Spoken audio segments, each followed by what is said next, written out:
Hey there. Welcome back to another episode of the Collecting Keys Real Estate Investing Podcast, the podcast where we teach you how to make massive income, not just passive income. I think we have another tagline we're coming up with, like the Real Estate Investing Podcast for real estate investors. I don't know what it is. Michael, no, he says it all the time. Anyways, it doesn't matter. Today, you have me as your host for the solo episode, Dan Austin, also known as Investor Man Dan. I hope you enjoy this episode. It's going to be a deal breakdown.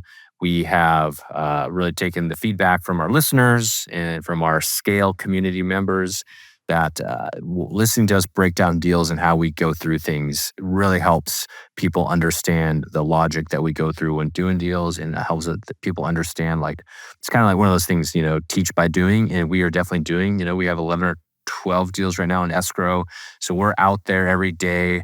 I'm focused on the dispo for our business. I've played many roles in the business, and right now the role for me is disposition, and that's where I'm focused at. So I'm working with the deals on the front end to help underwrite them and figure out what buyer it's going to fit. And then obviously selling the property on the back end. And on the deal I want to talk about, it's a land deal. It's 5 acres of rural land north of Spokane. It's about 30-minute drive from Spokane. So it's not super rural, but it's decently rural. Everything up there's 5 or 10 acres. And so you go up, drive up, right off of a main paved road, maybe like a quarter mile down a nice little dirt road. So it's not even a bad access. There's this flat 5-acre piece of property that a seller called in and said, yeah, I'd love to sell this. They tried selling it for over 100K. 100 something K. I can't remember what the price was a couple years ago. And they've had some issues selling it in the past and just couldn't do anything. So we were able to negotiate with them. They, originally, of course, wanted more than we could offer. And then they countered with, well, I want 60 grand. And we're like, well, the only way we can make 60 grand is if you do seller financing. So we negotiated $10,000 down because we knew he wanted some money in his pocket. So a no money down deal wasn't going to work. And with the interest rate he wanted, which was like 7%, we ended up playing around with the amortization, getting the payment down to about $300 a month. And we're not going to try to wholesale it because the guy's like, hey, if you're wholesalers, I don't want to dick around with you guys. I'd rather just sell to the person who's going to buy it. So we're going to buy it. And we figured, for 10 grand down, $300 a month, this just feels like a deal. Sometimes you walk into a deal and you don't know exactly what you're going to do to exit with it, but you just kind of feel it in your bones that there's money to be made here. And we didn't really have super accurate comps when we were first negotiating this. We pulled some good comps and we're kind of looking at it, but it's vacant land. So it's in a rural area that doesn't sell very often. So you're looking like 2-year-old comps and those sorts of things. But anyways, we get the thing locked up. Seller's happy. We're happy. So we're just going to close on this thing. I started doing more deep dive research on it. So the property has a well system on it for water, which is good because it's rural. It needs water. There's no city water up there. It has an old septic tank and system that we're probably going to have to abandon. And it has power. The thing used to have a single wide on it. And then the seller, trashed the single wide out and cut off all the utilities and all that sort of stuff. But it has the infrastructure that it needs. So I just started breaking this deal down. I said, okay, we've got it for 60. I got a quote for a septic system for like 15 grand. So now we're at 75. Say we got to spend a few $3,000, $4,000, $5,000 on the well just to make sure all the equipment's up and running, right? So maybe that's, what does that put us at? 80,000 all in on this deal. Pull my comps. There's land selling out there for 140 grand with, wells and septic, and some of them don't have that infrastructure. Some of it's just flat land, 5 to 10 acres. So I'm pretty confident that, we can list this thing and sell it for 140 once we get the well and septic on it. We may not even need to do the well and septic and still sell it.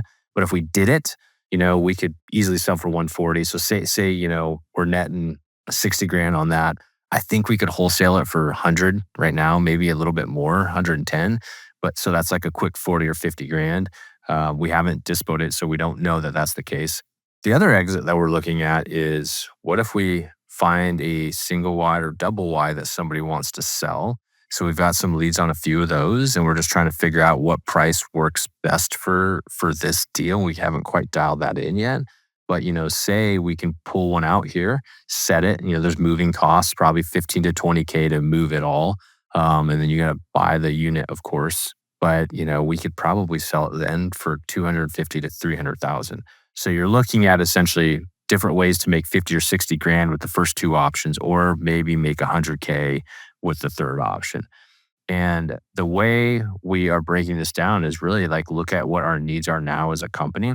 We're going to be buying another flip here soon. We still have a flip deep into progress, so kind of a larger flip than we wanted it to be. And we're ramping up our marketing spend. So we have to pay attention to the liquidity we have in our business. Can we sit on this cash that we're going to have to outlay? Because when you go and buy a mobile home, you have to put that cash out there, or you have to get a loan. So there's some debt servicing and some risk there, and it maybe takes 2 months to sell, maybe a month, 6 weeks to figure it all out once we get it closed and move a mobile out there.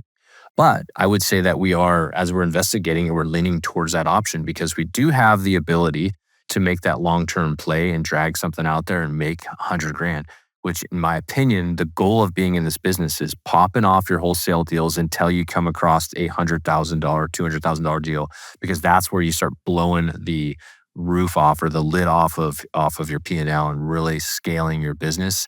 Everything else is just nice little singles, doubles, and then you hit these home runs, and that's where you build wealth in this business super fast. You're in the game doing your wholesale deals so that you can find the big deals. And sometimes those big deals are things you take down and you keep yourself. That's what Mike and I did and how we built a big chunk of our wealth early on in this business is we bought almost all those good deals and we were strapped for cash for a while, but we're definitely happy we did that because we have a lot of equity in these properties now.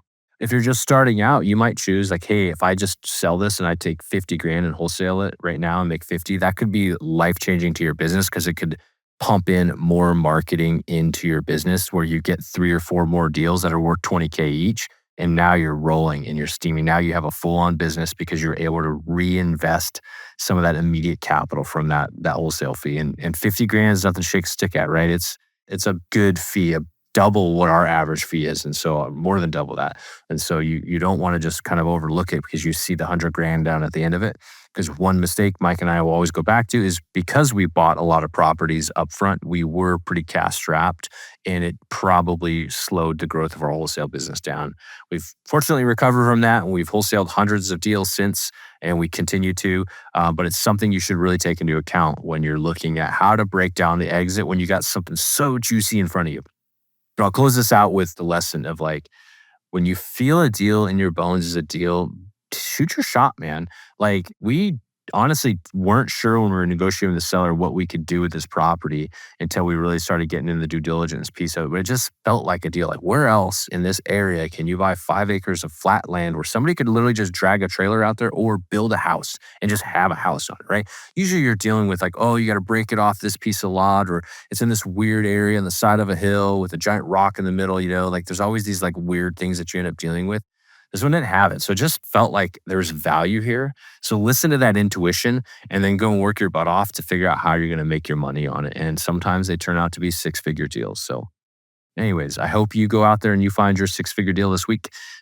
If not, it'll happen. Just stay in the game long enough. Consistency is the master of all in this business. Hope you enjoyed this. Hit me up on Instagram at InvestorManDan if you have questions on how I broke this deal down any deeper. If not, have a good weekend. See ya.